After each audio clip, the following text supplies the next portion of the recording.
This podcast is produced by Outcomes Rocket, your healthcare exclusive digital marketing agency. Outcomes Rocket exists to help healthcare organizations like yours to maximize their impact and accelerate growth. Visit outcomesrocket.com or text us at 312-224-9945.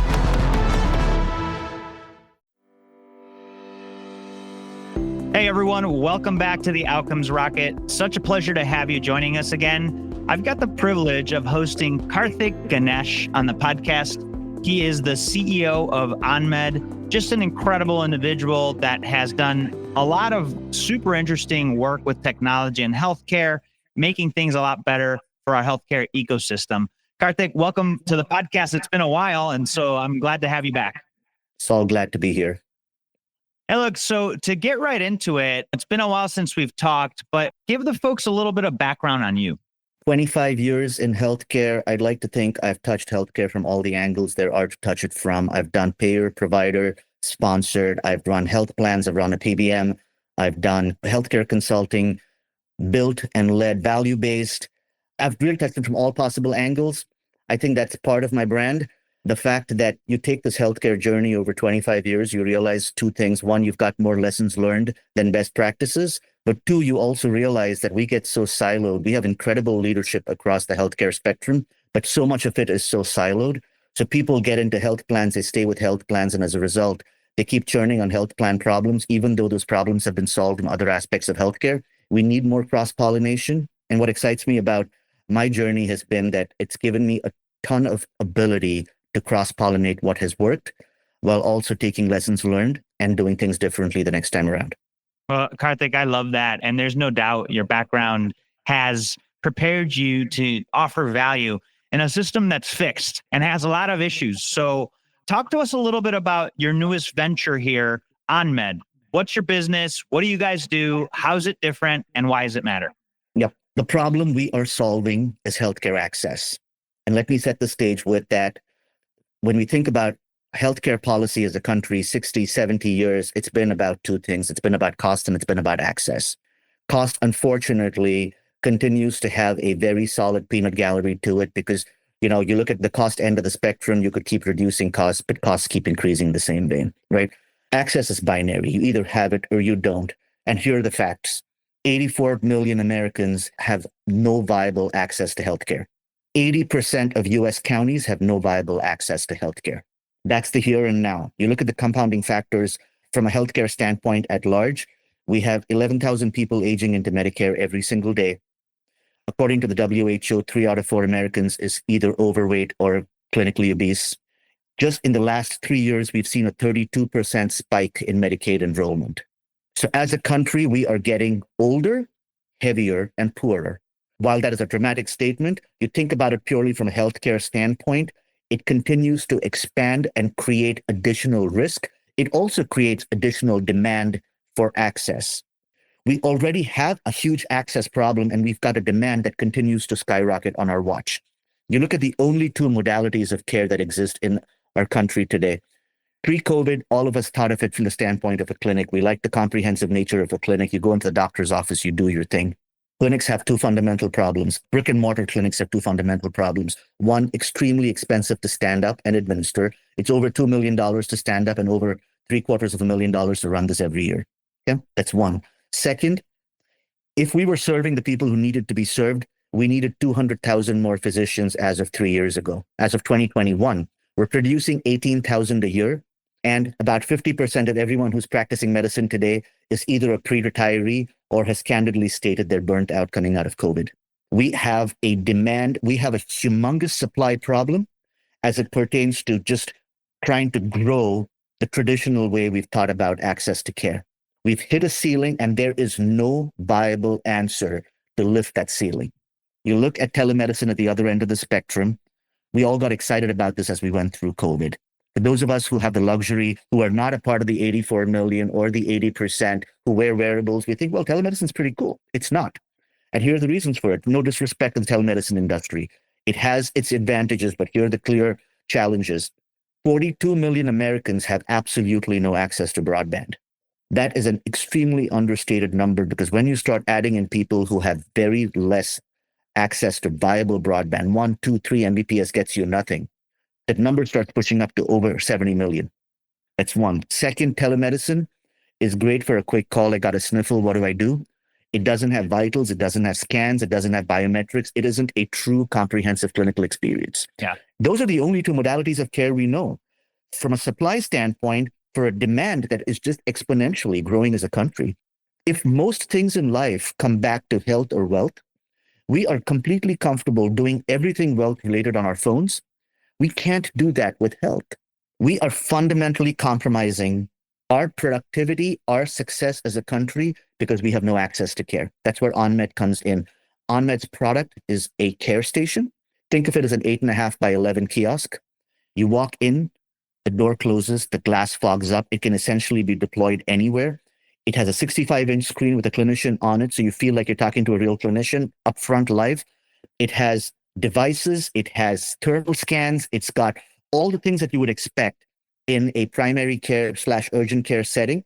About 80% of people who walk into the care station don't need a referral out of there. The 20% of folks who have got chronic conditions. We've now deployed this across most of rural West Alabama. We've deployed this inside of homeless shelters. We've deployed this inside of a prison. We've deployed this outside of health systems. It's been deployed. It's going to go into its first airport in the next month and a half. Essentially, our mantra is healthcare anywhere. Anywhere where you can plug this thing in, it is going to bring the psychological comfort of a clinic with the rapid scalability of telemedicine. The next, what I will leave you with is the next pandemic is not an if, it's a when. We need a better access mousetrap as a part of our public health infrastructure. The two modalities in place right now aren't cutting it. They've hit a ceiling. We've got to take the best of what worked for them and do something different. Yeah, no, I love that, Karthik. The stats you mentioned are all pretty miserable stats, but it's the reality of our health structure today. We need things that will scale. Hybrid care is the way to go, but you need the devices, right, to supplement telemedicine. So I love that you focus there. A lot of this seems like a combination of public health. I'm thinking maybe Medicaid, but maybe it's commercial as well. Talk to us about who your end customer is in the healthcare ecosystem.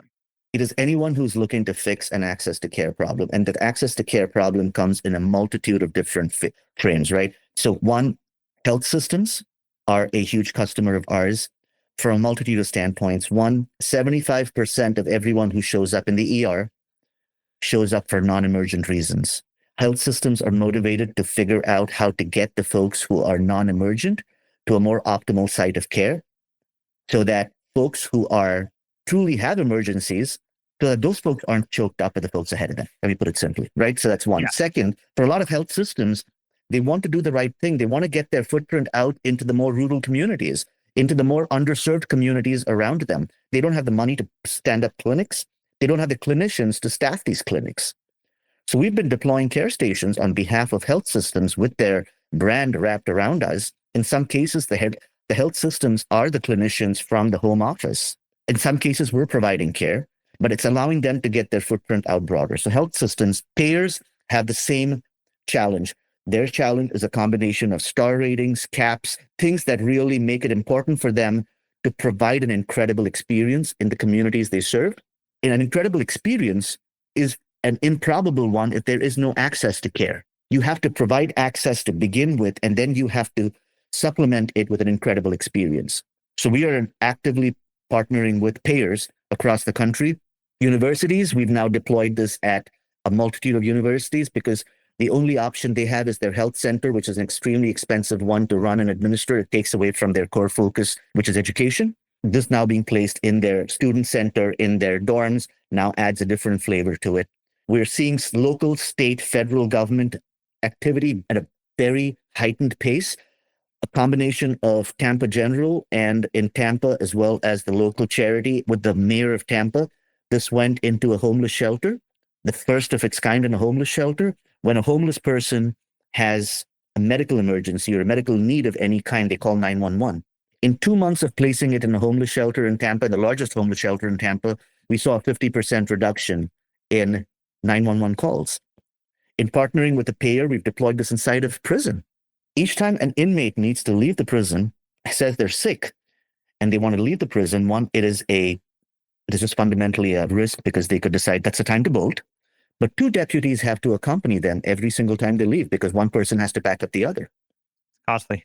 It's very costly. It is a drain on the productivity of the corrections facility. Putting this in, basically, we've got inmates tapping out saying, I'm not feeling that sick because if I'm going to go here, no one's going to show up with me. And I'm not getting any win out of this whole situation. It's a huge productivity implement for them. We've deployed this with employers. So we've got employers, local, state, federal government, payers, providers, the second largest home builder in the country. We've just got a multitude of sponsors who fundamentally understand that one, providing better care now adds to the value prop. Two, absenteeism, productivity, cost savings, ER optimization, all of these are very important factors as we think about being financially more astute. And three, healthier communities are wealthier communities. There's nothing refuting that. No, so 100%. That's been the motivator. Love it. No, thanks for clarifying that for us. And cost factor wise, I mean, look, you look at an organization like Walmart, for example, they shut down their whole operation. They didn't realize that primary care for a very long time was a referral source for specialty care. Does this present an opportunity for the grocers out there that maybe it's a more scalable way to deliver primary care? 100%. So it offers an incredible way of doing it. It heightens their brand because it now tethers them more closely to the communities that they're part of. Two, it provides them, I would look at this as, we call it everyday care, because this is a combination of primary, urgent, and post-acute. We have a lot of post-acute cases coming in that are completely taken care of via the care station. This is the medical home in a lot of the communities we've put this in right now, right? So you're exactly right. Brand equity for the grocers. It allows them to bring care in tandem where people are already going. So they add more value to the community. And three, it allows them to showcase that they don't just have to be the local grocer. They could be the local healthcare solution as well. So from an adjacency standpoint, it is a very clear plug-in. And you're right? I mean, it's not just the Walmart. This has been the notion of a brick and mortar construct, expensive to run, expensive to stand up, expensive to maintain, tough to find clinicians, and how do I get the right bang for the buck out of it has been a challenge for Walmart. It's been a challenge for Walgreens with VillageMD. It's been a challenge for, quite frankly, an Amazon with One Medical. Everyone has struggled. CVS, everyone. CVS, everybody's struggling with it. Struggled. It is time to stop doing the same thing over and over and over again. Let's move the damn needle already. Love it. Well, there you go. You guys know who you are. Karthik mentioned you to check him out. We'll leave it in the show notes so you could get in touch. What would you say is one thing most people don't know about the problem you solve? One thing that most people don't know is we get so excited about AI. We get so excited about wearables. They all have a place. Here's what most people don't know. The American consumer and the American patient, even though they might be the same person, we behave in an extremely bipolar manner. The American consumer is liberated. The American patient is claustrophobic. They are burdened by a system that isn't working for them. They are burdened by costs that aren't working in their favor. They're burdened by access issues that are not allowing them to see docs timely or anywhere close to them. We have to fundamentally start changing the dynamic. It is time to stop treating the American patient as a patient and to start treating the American patient as a consumer. The OnMed care station and what we are looking to do is looking to bring consumerism into healthcare access. That's fantastic. Thank you for that. And I agree with you 100%. We could also talk about education and some of the issues there, but hey, we'll leave that for another podcast. We'll leave that for another day. Yeah. Look, we like to learn from successful people. And I wanted to ask you on that front, what's a favorite business resource or business hack that you'd recommend to the other entrepreneurs and leaders looking to be successful in business? I would say, one, I read exhaustively. I am constantly reading. I have no rearview mirror. It is vital when you're building a business, when you're looking to build a high growth business, that you don't have a rearview mirror. You drive forward, looking in the rearview mirror, you are bound to have an accident. Focus on the now. Don't get paranoid about tomorrow. Be passionate about what you're doing. Don't get caught up in whether you're planning for an exit or not. You build an incredible company. You focus on building an incredible company. Everything else takes care of itself. Focus on the problem. focus on a solution to the problem, be pragmatic about the problem, solve, things take care of themselves. That's awesome. Yeah. And what book rises to the top for you now? I know I read a lot too, so like it shifts. But I'm going which to one tell you rises to the top? my best business book of all time, which has fundamentally framed the way I think about leadership, is The Alchemist. And it has nothing to do with business. Yeah. Tell me what you like about it. The notion of focusing on the journey and letting the outcome take care of itself. Yeah, that's so good. And I would say too, one of my favorites, the other thing that I love about it is that there's so much value and wealth here now. And from a marketing Exactly right. agency perspective, I always tell our clients, like, you are swimming in leads and you don't even realize it. That's right. So I love it, Karthik, man. This is so good. Thank you for those recommendations. Folks, a lot for us to think about, both from a healthcare perspective, but as well as entrepreneurs. Take these home, but actually take some time to reflect on them. That's how these things could turn into valuable outputs for you and your customers. Look, I'd love to get more people to know about you. Tell us where they could reach out to you to learn more about you and also OnMed. www.onmed.com.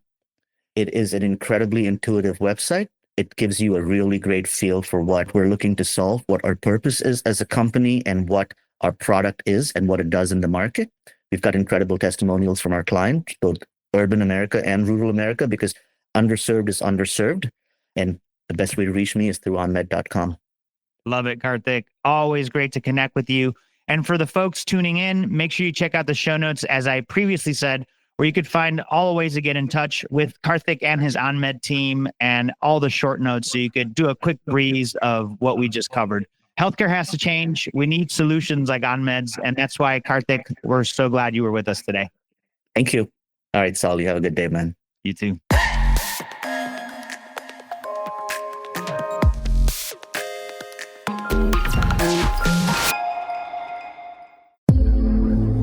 This podcast is produced by Outcomes Rocket, your healthcare exclusive digital marketing agency.